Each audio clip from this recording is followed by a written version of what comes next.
सभी टीमों का स्क्वाड एनालिसिस करने के बाद अब हम बात करेंगे सभी टीम्स की सबसे स्ट्रॉन्गेस्ट महामजबूत प्लेइंग 11 क्या होगी आईपीएल 2024 के लिए इम्पैक्ट प्लेयर के साथ। सभी टीम्स पर बात करेंगे, लेकिन शुरुआत करेंगे गुजरात टाइटंस और लखनऊ सुपर जायंट से। इनकी स्ट्रॉन्गेस्ट प्लेइंग 11 क्या है आईपीएल 2024 के लिए जानेंगे इस वीडियो में। सो बहुत ही स्पेशल वीडियो है सभी आईपीएल फैंस के लिए। तो चलिए स्टार्ट करते हैं। शुरुआत करते हैं गुजरात टाइटंस के साथ। ओपनिंग पेयर की बात करें तो यहाँ हमें नजर आएंगे रिद्धिमान साहा एंड शुभमन गिल। नंबर 3 पर होंगे साई सुदर्शन। अब केन विलियमसन क्यों नहीं है नंबर 3 पर, ये मैं आपको आगे बताऊंगा। 4 पर विजय शंकर जो पेस और स्पिन दोनों को अच्छा खेलते हैं। उसके बाद नंबर 5 पर डेविड मिलर, 6 पर शाहरुख खान, 7 पर राहुल तिवारी। तो कमाल की फायर पावर तैयार हो रही है गुजरात की प्लेइंग 11 में 5, 6 और 7 नंबर पर। इसके बाद नंबर 8 पे होंगे मैजिशियन राशिद खान जो कमाल के गेंदबाज तो हैं ही, लेकिन बल्ले से भी कमाल करते हैं। उसके बाद 9 पर उमेश यादव, क्योंकि मोहम्मद शमी अब उपलब्ध नहीं है, वो रूल्ड आउट हो चुके हैं, तो उमेश यादव की जगह प्लेइंग 11 में बनती है। 10 पर Spencer Johnson and Joshua Little इनके पास मौजूद हैं as a overseas pacer, but मैं प्रेफर करूंगा स्पेंसर जॉनसन को, बिकॉज स्पेंसर जॉनसन के आने से आप जब भी इनको गेंदबाजी देंगे तो आपको ये नहीं सोचना पड़ेगा कि ये मिडिल ओवर है, डेथ ओवर है या पावर प्ले, क्योंकि ये ऑल फेसेस में गेंदबाजी करने की ताकत रखते हैं। चाहे आप इनसे पावर प्ले में गेंदबाजी कराएं, चाहे आप मिडिल ओवर्स में कराएं या आप डेथ ओवर में कराएं, ये सभी फेज में गेंदबाजी कर सकते हैं। उसके बाद नंबर 11 पर मोहित शर्मा।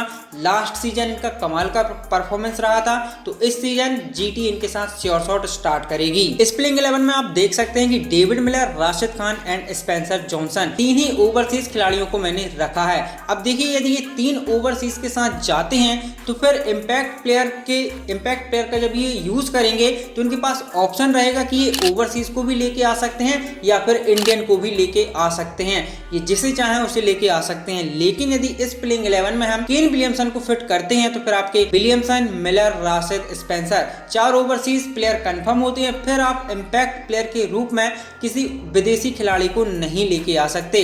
लेकिन यदि आप 3 विदेशी खिलाड़ियों के साथ जाते हैं तो फिर आप ओवरसीज या इंडियन जिसे चाहें उसे पिक कर सकते हैं। यदि गुजरात को लगता है कि स्पिन फ्रेंडली कंडीशन है तो आप नूर अहमद को लेके आ सकते हैं। राशिद खान और नूर अहमद की जोड़ी किसी भी बैटिंग लाइनअप को धराशायी कर सकती है। यदि आपको लगता है कि एक ओवरसीज पेसर चाहिए एज ए इम्पैक्ट प्लेयर तो आप जोशुआ लिटिल की ओर देख सकते हैं। इंडियन में चाहिए तो आप कार्तिक त्यागी की ओर जा सकते हैं। या फिर यदि गुजरात को लगे कि यार हमें एक पेस बॉलिंग ऑलराउंडर चाहिए जो बल्लेबाजी तो दे ही, उसके साथ जरूरत पड़ने पर हमें कुछ ओवर्स भी दे सके, तो आप अजमतुल्ला उमर जाय की ओर जा सकते हैं। या फिर इनको बल्लेबाज की जरूरत है, यदि इनको लगता है कि हमारी पारी लड़खड़ा रही है तो उस कंडीशन में ये अभिनव मनोहर की ओर देख सकते हैं। तो केन विलियमसन के ना होने से, यानी कि 3 ओवरसीज खिलाड़ियों के साथ जाने से गुजरात के पास बहुत सारे ऑप्शंस खोल रहे हैं। लेकिन यदि विलियमसन को हम इस 11 में फिट करते हैं फिर गुजरात के जो ऑप्शंस है वो लिमिटेड हो जाते हैं। इसलिए मेरे हिसाब से ये गुजरात की सबसे स्ट्रॉन्गेस्ट प्लेइंग 11 है इस सीजन के लिए, क्योंकि इसमें आप देखें तो इनकी प्लेइंग 11 भी कमाल की है,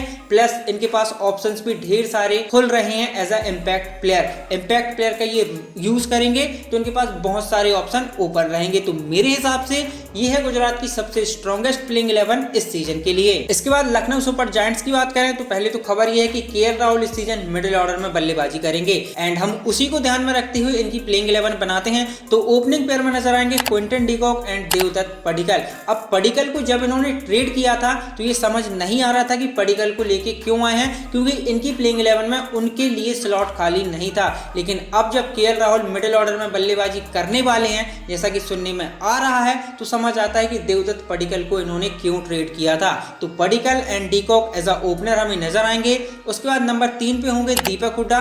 पिछला सीजन इनका बिल्कुल भी अच्छा नहीं रहा, लेकिन कमाल के प्लेयर हैं, स्पेशली स्पिन के सामने बहुत अच्छी बल्लेबाजी करते हैं। तो उम्मीद है कि इस सीजन दीपक हुड्डा अच्छा परफॉर्म करेंगे। नंबर 4 पर केएल राहुल, जैसा कि खबरें आ रही हैं कि वो मिडिल ऑर्डर में बल्लेबाजी करेंगे, तो नंबर 4 पे हमें नजर आएंगे, प्लस विकेट कीपिंग भी करते हुए नजर आ सकते हैं। इसके बाद नंबर 5 पर निकोलस पूरन, 6 पर मार्कस स्टोइनिस। तो 4, 5 और 6 3 ऐसे बल्लेबाज जो प्रॉपर मैच विनर हैं, सिंगल हैंडेडली किसी भी मैच को जिताने की काबिलियत रखते हैं। उसके बाद नंबर 7 पर कुणाल पांड्या, 8 पर समार जोसेफ या फिर नवीन उल हक। टीम जिसे चाहे उसे प्रेफर कर सकती है। मैं प्रेफर करूंगा समार जोसेफ को, तो मैं समार जोसेफ के साथ शुरुआत करूंगा।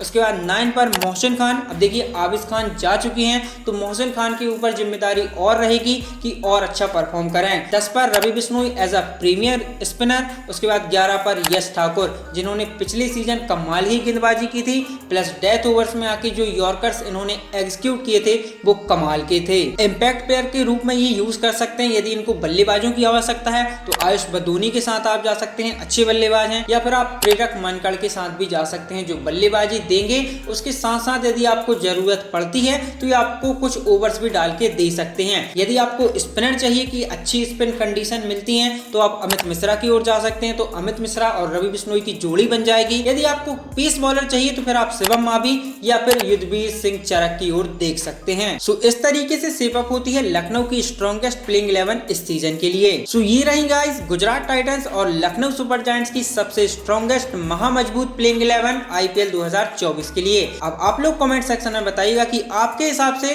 गुजरात और लखनऊ की सबसे स्ट्रॉन्गेस्ट प्लेइंग 11 क्या होगी इस सीजन में।